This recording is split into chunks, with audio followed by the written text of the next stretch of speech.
يا رسول الله وقدوتنا.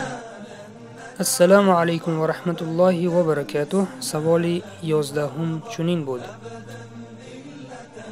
آمینه مادر پیامبرمان صلی الله علیه و سلم کی وفات کرد؟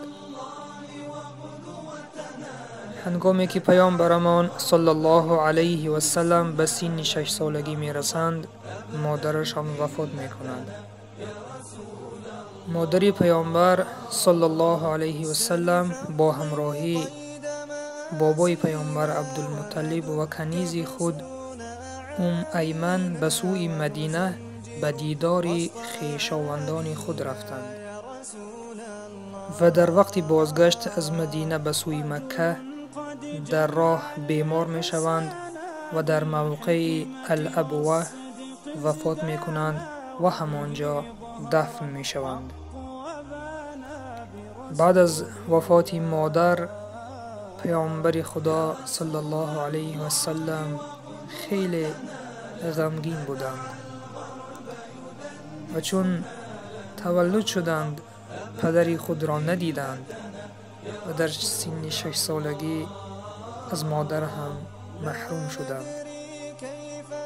بابایشان عبدالمطلب سرپرستی پیامبر صلی الله علیه و سلم را به عهده گرفت و با پیامبر و کنیز مادر آن کس ایمن به مکه بازگشتند. برادر و خواهر ایمانیم، این است حیات آن شخصانی که الله آنها را دوست می دارد. الله وزنین ترین و سختترین امتحان را به پیامبران گذاشت و بعد از آن به محبان خود. پس اگر در حیات خود مشکلات داشتی، پس بدان که این امتحان از جانب الله است و باید چون پیامبران ما صبر کنیم به هر یک مشکلاتی که در حیات که همچون امتحان از جانب خداوند بر ما گشته است. این بود معلومات مختصر درباره وفات مادر پیامبرمان صلی الله علیه و سلم. برادران و خواهران عزیزم، در دعاهایتان ما را فراموش نکنید، در حق ما دعا کنید. ان شاء الله در آینده سوال ها می شوند. با ما باشید. السلام علیکم و رحمت الله و برکاته.